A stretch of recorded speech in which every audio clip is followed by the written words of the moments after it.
اسرار وتكات البيتي فور بتاع المحلات. هنعمل احلى بيتي فور. انا هبه ابراهيم. بنعمل وصفات سهله جدا وبسيطه. هاتي 750 جرام من الزبده بدرجه حراره الغرفه، وهنبدا نضربهم بالمضرب كويس جدا لحد ما يوصلوا لقوام كريمي. هنزل عليهم ب 200 جرام من السكر البودر، وبعد كده هناخد بيضه وهنزل عليهم بالقوام ده لحد ما يبقى عامل زي الكريم الشانتيه تختفي. هننزل بصفارين بيض، وعليهم معلقه صغيره من الفانيليا. بدأت ان انا اضربهم كويس جدا لحد ما وصلوا للقوام ده. عندي كيلو دقيق، شلت منهم معلقتين وحطيت مكانهم معلقتين نشا او كاستر، وبدأت اقلب بقى القوام ده في اتجاه واحد. انا ما بعجنش لحد ما الدقيق يختفي خلاص. هو كده القوام مناسب.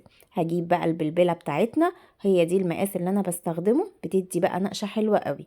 حطيت بقى البيتي فور بتاعنا في الكيس الام، وبدأت اشكل الكلام ده كله. عايزه اقولك بقى النقشه خطيره، وكان بينزل سلس جدا وتحفه خالص. بدات ان انا شغلت الفرن بتاعي على درجه حراره 160. اعملي بقى الشكل اللي انت عايزاه. سويناه، واول ما خد اللون الذهبي ده بطلعه ناشف خالص. شكلي بقى وزوقي وحطي بالشوكولاته وحطي بالشوكولاته الفرماسي. التشكيل ده بتاعك وذوقك انت. عايزه اقولك بقى مقرمش ودايب جدا وطعمه خطير. شكلي بقى بالشوكولاته، سيحي شوكولاته كده خام على حمام بخار ميه. عندك وايت شوكليت وعندك دارك شوكليت، وابدأي حطي بقى بجوز الهند بالمكسرات. زوقي بقى، وكل سنه وانتي طيبه وعيد سعيد وبألف هنا.